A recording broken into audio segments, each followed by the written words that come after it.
Akkam bultan hordoftoota oduu dhugaa baga gara fuula YouTube keenyaatti nagaadhaan dhuftanii. Fuulli YouTube kun oduu dhugaa jedhama. Like, subscribe gochuu hin irraanfatina. Oduun har'aaf isiniif qabannee dhufne waldhabbii bulchiinsa magaalaa Bishooftuudhaa fi waldaa amantoota Qaalahiwoot addi bilisa baasaa uummata Tigraay rakkoo waggoota 50 argeen beenne keessa seenee jechuusaa.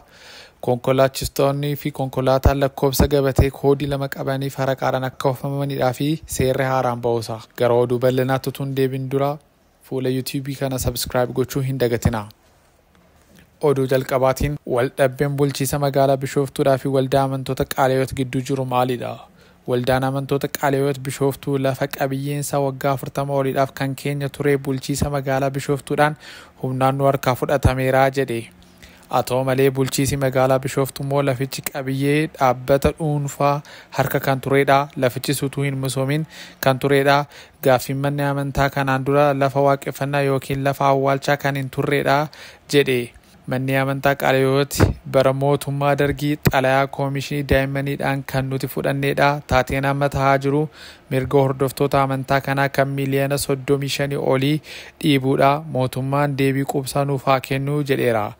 Bulchiinsi magaalaa Bishooftuu immoo karaa isaatiin lafi seeraan ala qabamee ture kan bal'inni isaa kaaree meetira 200,000 fi 80,000 qabiyyee mootummaatti deebisuun waan hafa hin qabnedha. Amantiin sababa gochuudhaan seeraan altummaa deeggaruun waan fudhatama hin qabnedha. Duula miidiyaa irratti gootan amma kaastanii dhaabaa jedhee isin gaafadhaa jedheera. Waldhabbiin bulchiinsa magaalaa Bishooftuudhaa fi mana amantaa Qaalahiwoot Itoophiyaa gidduutti uumame kun kan ji'ootaaf turedha akka ta'e beekamaadha. Dhimma kana irratti wanti haaraan yoo jiraate kan isiniin bira geenyu ta'a. Gara oduu keenya lammataatti yeroo dabarru Hiwaat addi bilisa baasaa uummata Tigraay ibsa kaleessa baaseedhaanii waggoota 50 keessatti rakkoo akkanaa argee hin beeku jedhe. Rakkoo waggoota 50 keessatti kana haaraanatti ta'e kuni amma na mudate paartichaadhaafis kan rakkoo ta'udha jedhe. Waggoota 30 oliidhaaf siyaasa Itoophiyaa keessatti qooda guddaa taphachaa kan ture Hiwaat kaleessa ibsa baaseedhaanii paartichi marii magaalaa Maqalee teessuma magaalaa guddittii naannoo Tigraay kan taate keessatti godhaa tureen ibsa baaseera. Ibsa baasee irrattis fedhii dhuunfaaf dursa kennuun paartichaaf rakkoo guddaa ta'eera jedhe. Gareen fedhii yookiin faayidaa dhuunfaadhaa fi hojii hojjechaa jiru lagummaa, gandummaa fi malaammaltummaan baay'ate. Oduu lammataatiin Hiwaat adda bilisa baasaa uummata Tigraay maree guyyoota darbaniidhaa fi magaalaa guddittii naannoo Tigraay kan taate magaalaa Maqalee keessatti godheenii ibsa isaa xumuraa baaseera. Hiwaat adda bilisa baasaa uummata Tigraay rakkoo waggoota 50 keessatti argee hin beekne na mudateera jedha. Rakkoon kunis waggoota 50 keessatti seenaa paartichaa keessatti kan haaraa ta'edha jedhe.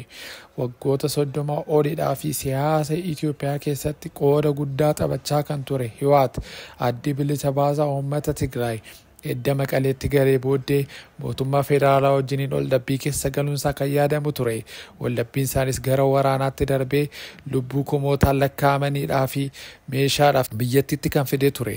Paartichi ibsa kaleessa baaseedhaanii paartiin adda bilisa baasaa uummata Tigraay yookiin Hiwaat jedhamee kan beekamu rakkoo guddaa keessa seeneera jedha.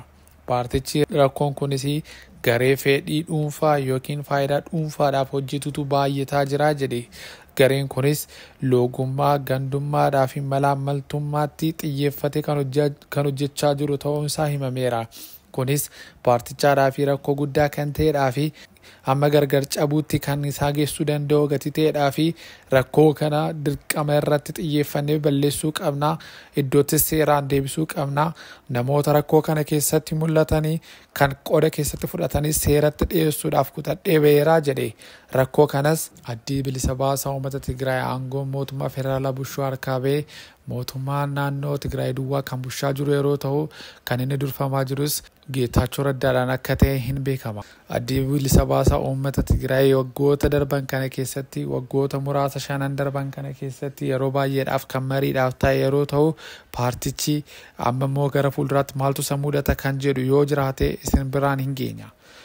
Oduu keenya sadaffaadhaan magaalaa Finfinnee keessatti konkolaataan lakkoofsa gabatee koodii 2 qabanii fara qaaraan akka oofaman seerri haaraan jira jedhani. akka ibsa abbaa taayitaa to'annoo geejjiba Finfinnee ibsetti ji'oota 2-3 keessatti seerri sa'aatii hojiitii ba'aniidhaa fi sa'aatii hojiitii galanitti konkolaattonni lakkoofsa gabatee koodii 2 qabanii faraqaadhaan akka magaalaa keessa oofaman dirqamsiisu ba'ee hojiitti galaa jedhani. Sa'aatii hojiitii ba'aniidhaa fi sa'aatii hojiitii galanitti cuccufamni daandii guddaan magaalicha keessatti kan mul'atu sababa ta'eedhaa fi rakkoo kana hiikuudhaa fi yookiin hir'isuudhaa fi seerri haaraa kun ba'uun dirqama kan ta'udha jedhani.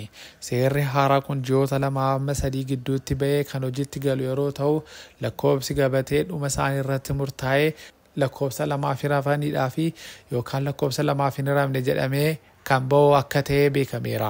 Seerri kun kanaan dura kan hojiirra ture yeroo ta'u yeroo gabaabaa duwwaadhaaf hojiirra kan ture achi immoo kan dhaabbateedha. Hordoftoota fuula YouTube dhugaa oduu har'aaf isiniif qabannee dhufne kana fakkaata. Fuula YouTube keenyaa like, subscribe, share gochuu hin dagatinaa. Oduu haaraadhaan amma walitti deebinutti nagaadhaan oola.